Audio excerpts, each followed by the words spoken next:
اللہ الرحمن الرحیم۔ شروع کرتا ہوں اللہ تعالیٰ کے نام کے ساتھ جو بڑا مہربان نہایت رحم کرنے والا ہے۔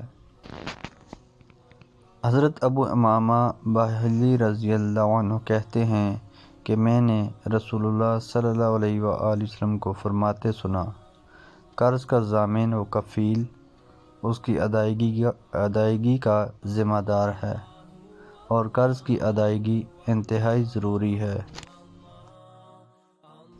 ام المؤمنین سیدہ عائشہ رضی اللہ عنہا سے روایت ہے کہ ام حبیبہ اور ام سلمہ رضی اللہ عنہا نے رسول اللہ صلی اللہ علیہ وآلہ وسلم سے ایک گرجے کا ذکر کیا جس کو انہوں نے حبشہ میں دیکھا تھا۔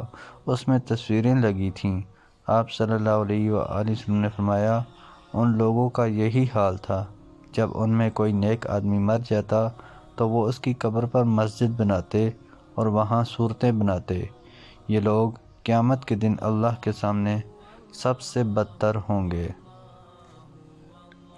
محمود بن لبید سے روایت ہے کہ سیدنا عثمان رضی اللہ عنہ نے مسجد بنانے کا ارادہ کیا تو لوگوں نے برا سمجھا اس کو اور چاہا کہ مسجد کو اپنے حال پر چھوڑ دیں، یعنی جیسے رسول اللہ صلی اللہ علیہ وآلہ وسلم کے زمانہ میں تھی۔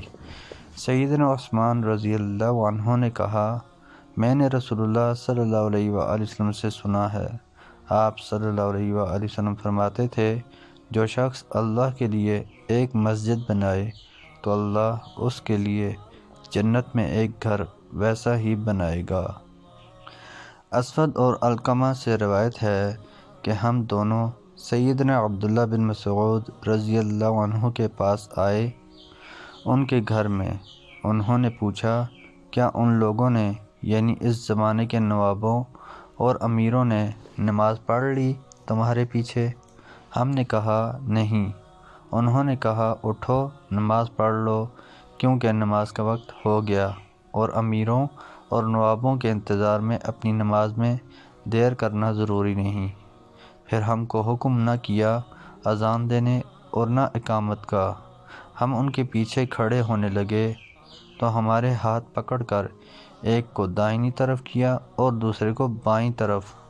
جب رکوع کیا تو ہم نے ہاتھ گھٹنوں پر رکھے، انہوں نے ہمارے ہاتھ پر مارا اور ہتھیلیوں کو جوڑ کر رانوں کے بیچ میں رکھا۔ جب نماز پڑھ چکے تو کہا، اب تمہارے نواب اور امیر ایسے پیدا ہوں گے جو نماز میں اس کے وقت سے دیر کریں گے اور نماز کو تنگ کریں گے یہاں تک کہ آفتاب ڈوبنے کے قریب ہوگا، یعنی عصر کی نماز میں اتنی دیر کریں گے۔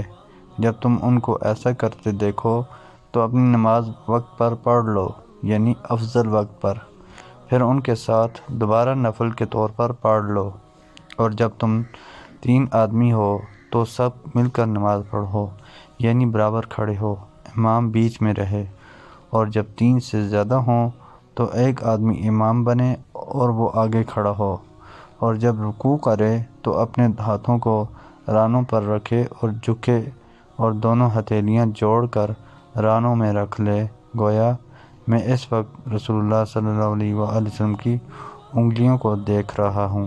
سیدنا ابو ہریرہ رضی اللہ عنہ سے روایت ہے کہ رسول اللہ صلی اللہ علیہ وآلہ وسلم نے فرمایا، ایک شریر جن میری نماز توڑنے کے لیے پچھلی رات کے وقت مجھے پکڑنے لگا، لیکن اللہ تعالیٰ نے اس کو میرے قابو میں کر دیا۔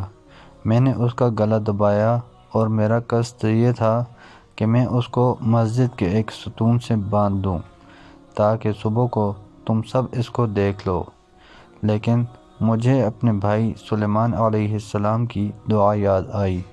انہوں نے یہ دعا کی تھی، اے میرے پروردگار، مجھے بخش دے اور مجھے ایسی سلطنت دے جو میرے بعد کسی کو نہ ملے۔